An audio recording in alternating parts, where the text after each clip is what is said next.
If you guys are looking for any cheap and reliable coins, check out MMOPO.com. Use the code PINGU at checkout to get 8% off.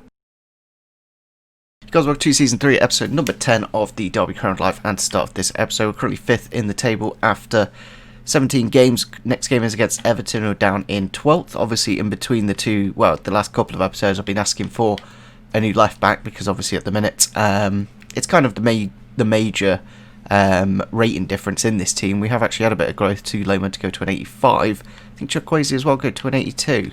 But yeah, it would be nice to get Max Lowe maybe as a backup left back, loan out Gulam, and yeah, we'll have to wait and see what we can do in January, of course. But yeah, we've added a few to the shortlist, quite a few that you guys have suggested. So first up, we do have Acuna. I think I did show you a few of these, so I'll just show you the ones that have been added. And we have added Greg Taylor here. Unfortunately, he's just moved to Anderlecht this season, but he is 25. But he does have a 24 million release clause, which, you know, if he's around the same kind of quality of these other left backs, it might be worth doing that at the end of the season or something.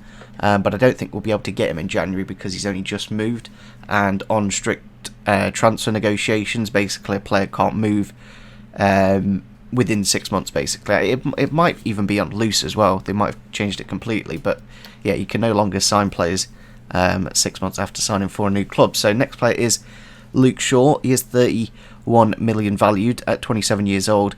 The only issue about him is not the fastest. He's quite strong, defensively very good actually, 85 defensive awareness and 86 standing tackling, but he does have the injury prone trait, so there are benefits and negatives to Luke Shaw. Also on 150,000 weekly wages. Quite interested to see that he is at Barcelona, of course.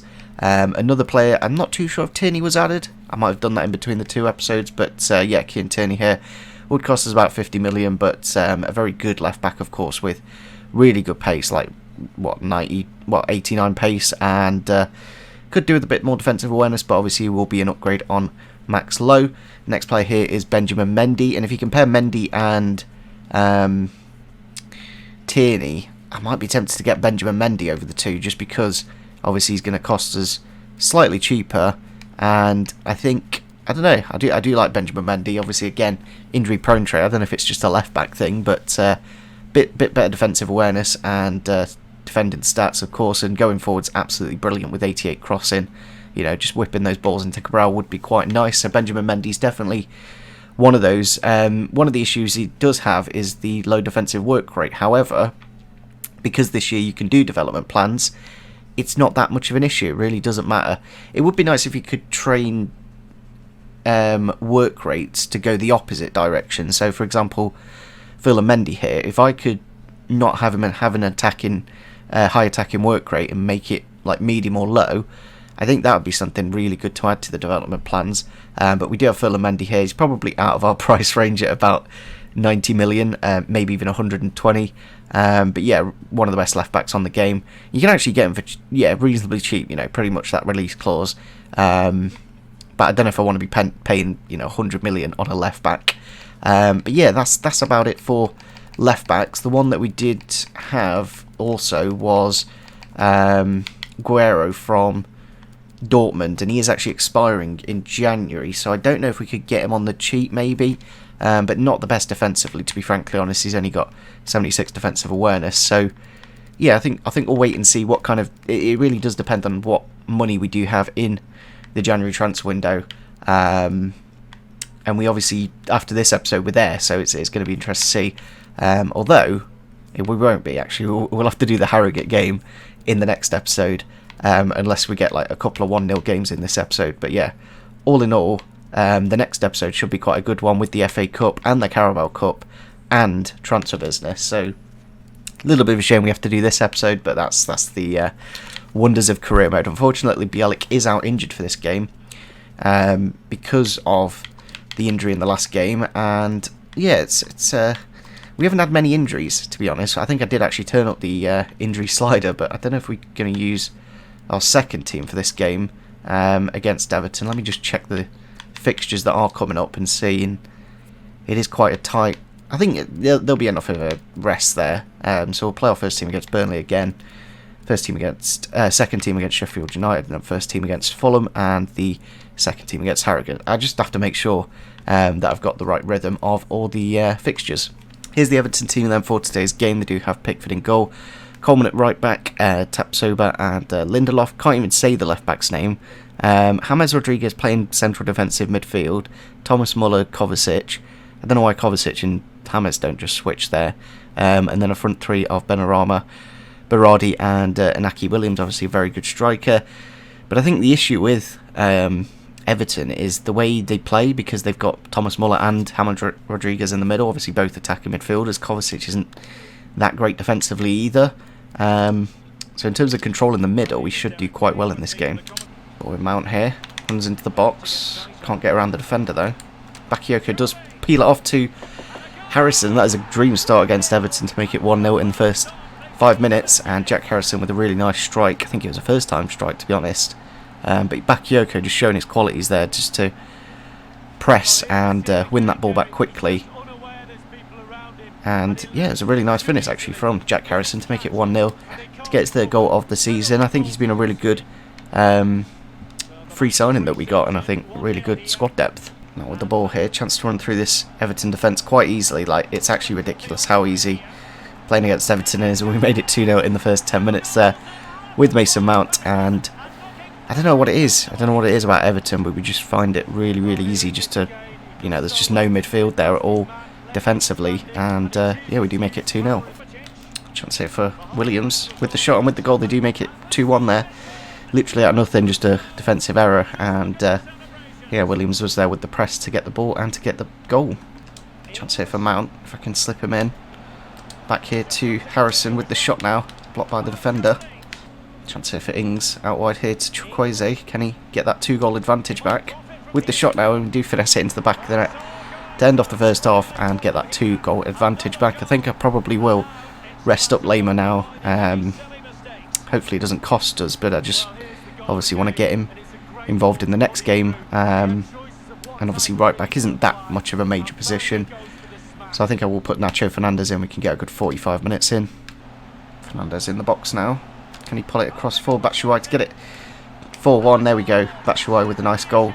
It'll be interesting to see actually if Chelsea do cancel the loan, because obviously we've had a couple of messages now about his game time, and yeah, it's nice to see Nacho Fernandez get a bit of game time, and I think we'll definitely use him a lot more in the second half of the season, whether we let one of our centre backs be sold or yeah, I think there'll definitely more opportunities for him. Then we go full time against Everton. We do win the game 4-1, and yeah, we get those 3 points, which are very important indeed. Wasn't the most, I don't know, it's quite a low-paced game because I kind of knew that we were going to win, because as you can see, Everton just one shot, one goal.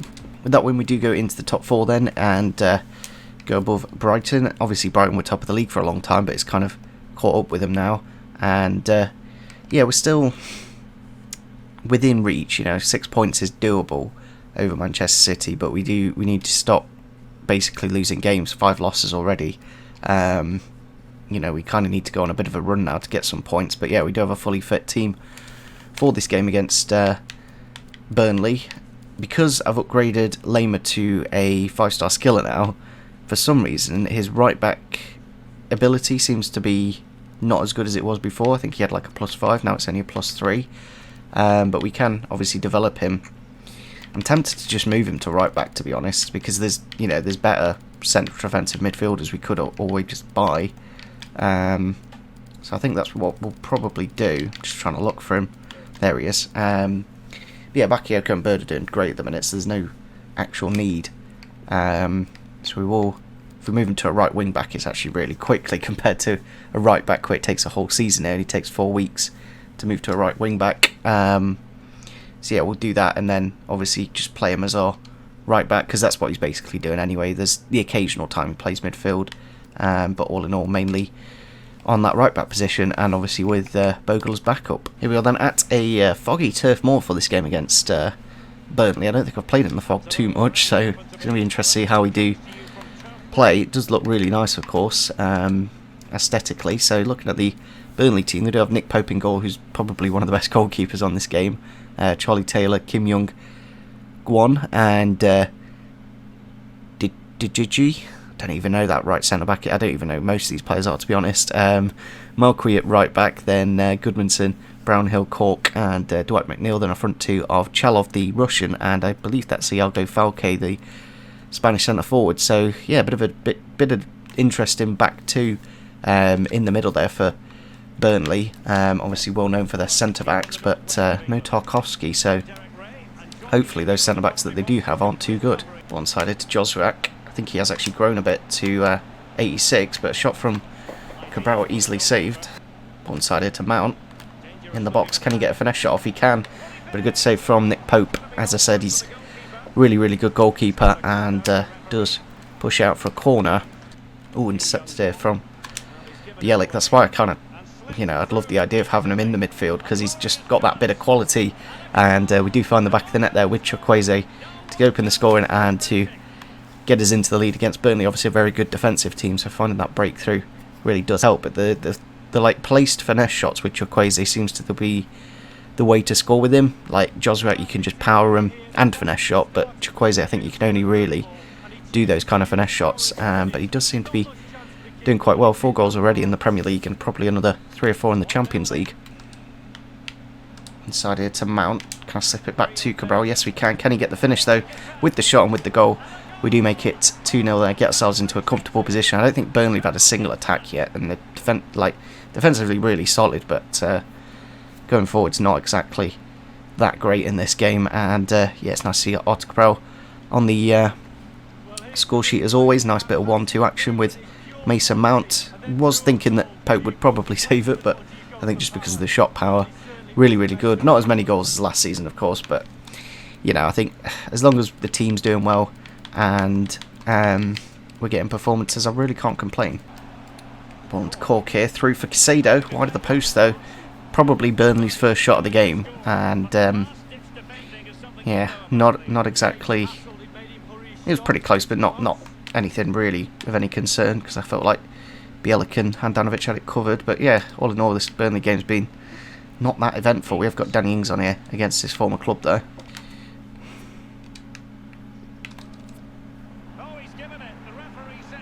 Oh, I just unpaused the game and there's a penalty. It is in the last minute, so it won't really matter. But yeah, literally just paused it because I got a text.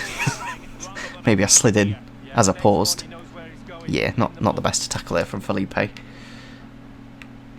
Always takes them quickly, don't they? And he has gone to the left and have lost the clean. Like, if you want to go through this season, how many goals have we conceded in the last minute?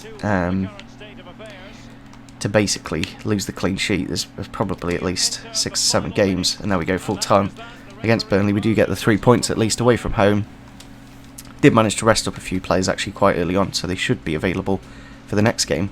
Next game is against Sheffield United on Christmas Day. Bit of an odd day to play a Premier League game, but they are second bottom of the league with 15 points, only 3 victories and 6 draws so far. Chelsea are just above the relegation zone. Is that because we keep taking all their good players? That is a bit ridiculous though. Yeah, at the minute we're in a good position to potentially move above Liverpool if we can pick up the 3 points, because we've got a bit of an easy run at the minute. Like if the next few games, Sheffield United, Fulham. After that we've got Wolves, who are a little bit harder. But yeah, that Liverpool game in mid-January could be the one where we just go above them if we do get a good result, of course. I'm still absolutely fuming on the last episode when I didn't realise basically that it counts as legs and not as I don't know. I just felt like I'd done the right thing, but it counts as legs and not goal difference, which is a bit odd. But that's the Champions League. Here we are then on Christmas Day for this game against Sheffield United with a full. Fully packed stadium. It frustrates me, the fixtures, that I don't know, EA just don't put enough effort in. But they do have Simon Moore in goal. He's only about 68 rated, I think. So he should be okay in terms of scoring goals in this game. Osborne, obviously was born in Derby. Baldock, Brooks, Badashal and Zanadine. Not too sure who that right centre back is. But they got McGregor, Alcaraz and Camavinga, obviously a very good career mode player. And then Verdi and Bodu up top. It's you know, it's obviously they play that 5-3-2 system, and yeah, we got Bogle coming against his former club.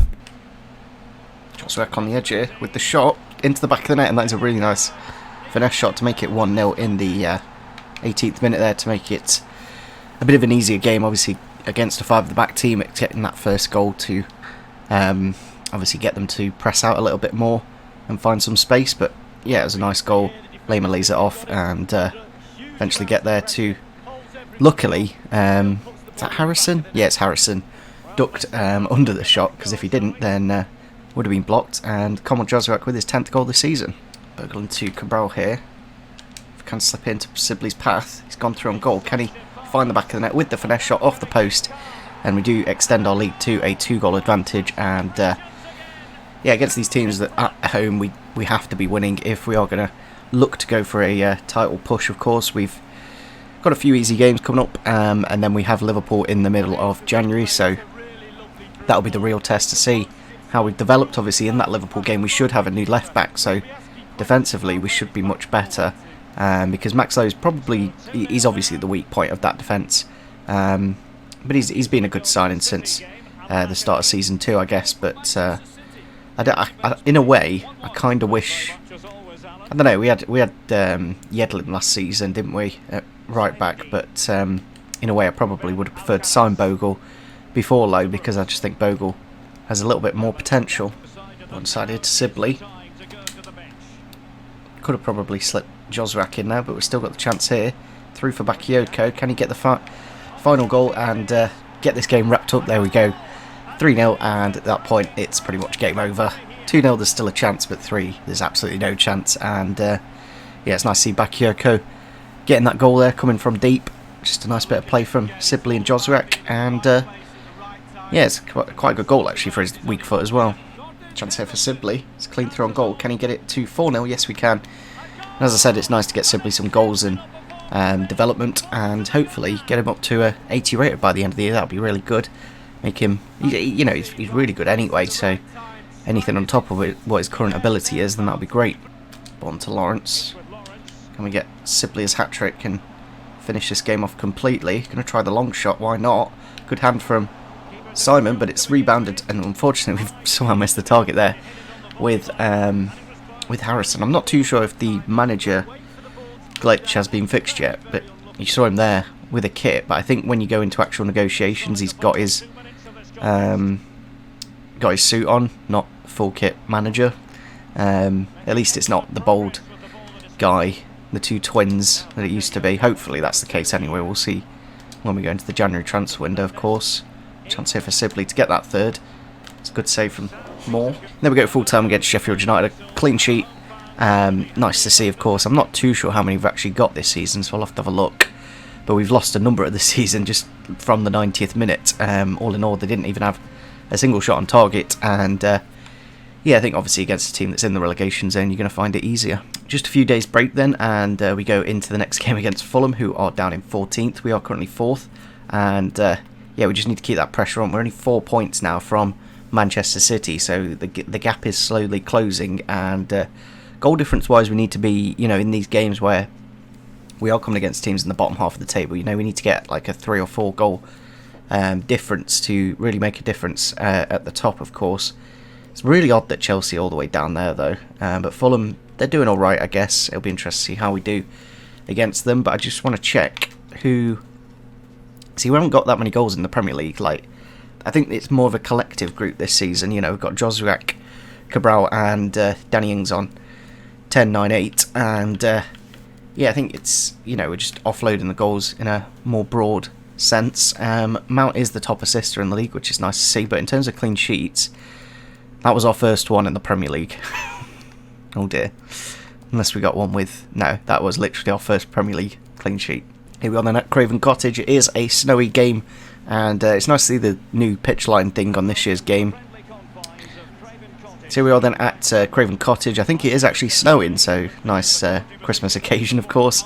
And yeah, it's nice to see the lines on the pitch, so you can actually see where you're going. And yeah, it'll be a bit of a different environment. Actually, I need to check Fulham's team before we kick off the game. They are playing the same formation as us with Ramiro in goal, then Robinson, Cyrus Christie against his former club, and Mawson and Hector, then Harrison Reed and Felipe Augusto, Kanoko and Iwobi on the wings, then Yazisi, I'm not too sure how to say that Turkish guy, I assume he's Turkish anyway, and Mitrovic up front, who did obviously get his penalty saved by David Marshall a couple of days ago now, so it's going to be interesting to see how we do. Of course, we have got a fully fit team for this game. Nice to see Bird and Josrak also growing. Josrak now an 86 rated winger, and in terms of, like, you know, he's only 23, 24? He's 24, so, you know, he's still got another 3 or 4 years of development, so you could easily get him to a 90, and same with Max Bird, you know, only 22, kind of ridiculous. You know, it would be nice to get Jason Knight in a little bit more to develop him up to more Bird's rating. Trying to say for Cabral to go clean through. Can I slip it in with Mason Mount? I've gone to the right, still got a chance to shoot. Does come off the defender now with Mount into Josrak, but wide of the post. I think it was a good save from the keeper in the end. A little bit frustrating. Obviously, the white on white's a little bit of a issue with the snow, of course. Cabral with the ball here. Need to get a goal because it has been 30 minutes and we've kind of struggled against this Fulham side. Chance for Mount to get the shot off now, but a save from the goalkeeper. It's kind of frustrating that the ball is white because it's making it a little bit harder to see. Chance here for Lima to bring it forwards. Nice bit of space for him to walk into. Can he get a shot off now?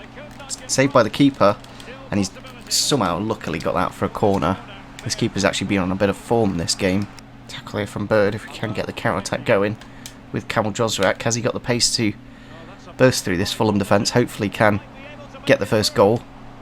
It's blocked by the defender, comes off the... How lucky of Fulham.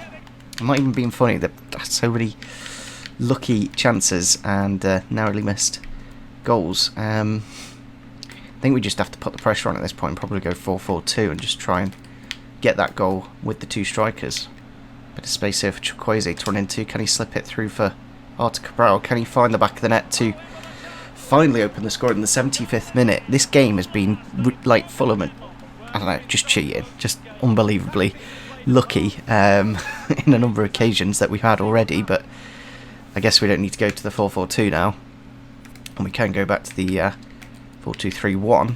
There we go, full time against Fulham. It is a narrow 1-0 victory away from home to get our second clean sheet of the season as well. But yeah, there's a number of chances there. We could have very easily won the game like 2 or 3-0, but Fulham's goalkeeper really, you know, look how many like 3 saves for him, and the goal for Cabral as the only highlights in the game. As you can see, not a single shot for Fulham, but they had 70% of possession. So yeah, I think I'm going to wrap up this episode here. It's not been the most eventful episode in the world, to be honest. It won't be a rememberable one, but we got 4 wins out of 4, so that's what I'll take from it, and hopefully we have risen in the table. Obviously we've got Harrogate in the FA Cup next. It would be nice to go on a bit of a FA Cup run again.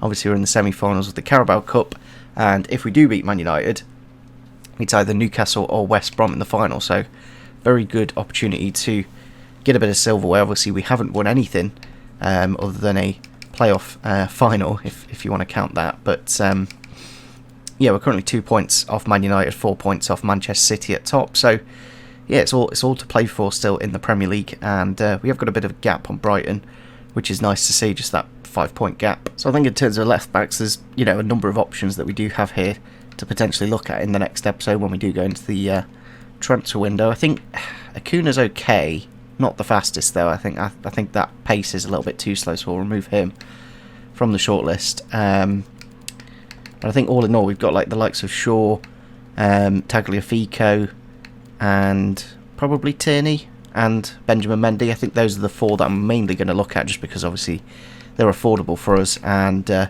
would obviously increase the rating of our defence by quite a bit. I kind of like the idea of Benjamin Mendy just because of how good he is going forwards, and obviously with a bit of developing. Yeah, I think he could very easily turn into a very good left back with high work rates. So that's probably one what we'll look at. He's obviously worth 34 million, whereas the rest of them are, you know, a little bit more. Although Luke Shaw's about the same price, so it might come down to like Luke Shaw or Mendy. Both have been injury prone left backs, but yeah, hopefully guys did enjoy this episode anyway. We got the 12 points from this episode out of 12, so that was good to see. We'll kick off the next one with the game against Harrogate. We'll be playing like a really weak team for this game, pretty much as weak as it possibly can go. We'll put Van der Voort in goal. So yeah, hopefully guys did enjoy this one. Make sure you do leave a like rating if you did enjoy. Leave comments on signings, of course, because we're about to go into the January transfer window. And yeah, see you soon. Bye.